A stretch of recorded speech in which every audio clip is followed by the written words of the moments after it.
फिर हम बात करते हैं angle of sun rays depend on the latitude of the place. अब ये देखिए सिंपल सा एक पॉइंट है ना, एक सिंपल सा पॉइंट। ओके, तो अगर हम बेसिकली बात करें लैटिट्यूड ऑफ द प्लेस, इसका मतलब क्या है कि देखिए अगर आप बेसिकली इक्वेटर पर है ना, अगर आप इक्वेटर पर हैं, just wait for while, yes, अगर आप बेसिकली इक्वेटर पर मान लीजिए, है ना, अगर आप इक्वेटर पर हैं, इक्वेटर पर हमको दिखा है कि भाई this is 0 degree equator. Equator पर हमको दिखता है कि जो सनरेज हैं वो मैक्सिमम टाइम पीरियड के लिए, पूरे साल में मैक्सिमम टाइम पीरियड के लिए ऑलमोस्ट 6 महीने के लिए, अभी 6 महीने क्यों बोल दिया मैंने, क्योंकि इक्विनॉक्स हमने पढ़े थे ना, हमने दो इक्विनॉक्स पढ़े हैं, ऑटमनल इक्विनॉक्स और वर्नल इक्विनॉक्स पढ़े हैं हमने। 21 ऑफ मार्च वर्नल इक्विनॉक्स, 3 सितंबर ऑटमनल इक्विनॉक्स या ऑटम इक्विनॉक्स, तो 6 महीना है ना, ऑलमोस्ट 6 महीना जो बेसिकली इक्वेटर होता है उस पर मैक्सिमम आपकी जो हीट है वो चलती है ना, वो सन की बेसिकली हीट चलती है, ऑलमोस्ट पूरे साल ही होता है ना। लेकिन हाँ, ये ओवरहेड की हम बात करें कि जब सन जो है ओवरहेड होगा इक्वेटर पर, तो हमने देखा कि जो है मैक्सिमम यहाँ पर है। लेकिन as soon as you achieve the altitude, अगर आप बेसिकली यहाँ से चलना शुरू हो, लैटिट्यूड को अगर आपने अचीव करना शुरू करा है ना, अगर आप बेसिकली जो है 23.5 डिग्री पर गए ट्रॉपिक ऑफ कैंसर, अगर आप उसके बाद 66.5 डिग्री पर गए, उसके बाद आपने जो है 90 डिग्री अचीव कर लिया, पोल पर चले गए, राइट। सिमिलरली आप सदर्न पोल की तरफ भी ऐसे गए है ना, आपने 23.5 डिग्री अचीव किया, देन उसके बाद यू हेडेड टुवर्ड्स 66.5 डिग्री है ना, आप नीचे की तरफ और नीचे की तरफ आप गए,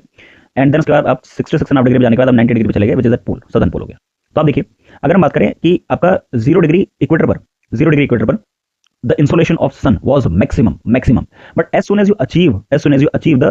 latitude, तो आपको देखिए स्लेंट बेसिकली जो सनरेज है वो पड़ रही है इन जगहों पर। जब ये सनरेज डायरेक्ट ना पड़ के स्लेंट पड़ेंगे तो ये ज्यादा टाइम लेंगे वहां पहुंचने के लिए, राइट। इनको ज्यादा बेसिकली एनर्जी का रिक्वायरमेंट होगा जो उतना होता नहीं है ना, जो उतना बेसिकली आ नहीं पाता है। तो जब आ नहीं रहा, जब एनर्जी उतनी सफिशिएंट एनर्जी वहां पर नहीं पहुंच पा रही, तो सिंपल सी बात है कि इन जगहों पर जो हमको टेम्पोरल जो आपको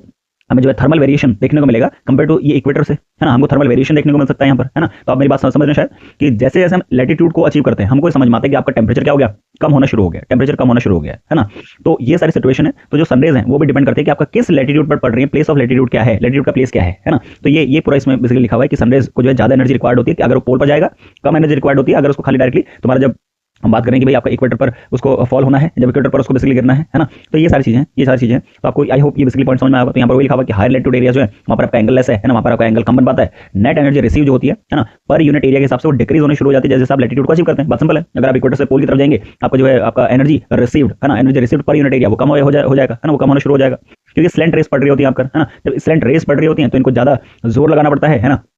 एब्जॉर्प्शन, स्कैटरिंग और डिफ्यूजन हमको देखने को मिलता है कि बहुत ज्यादा है ना, इस केस में बहुत ज्यादा हो जाता है, जिसकी वजह से हमको देखता है कि लैटिट्यूड के बढ़ने और घटने की वजह से भी क्या होता है, इंसोलेशन पर इंपैक्ट पड़ता है। तो आई होप यहाँ तक ये भी पॉइंट आपको समझ में आया होगा।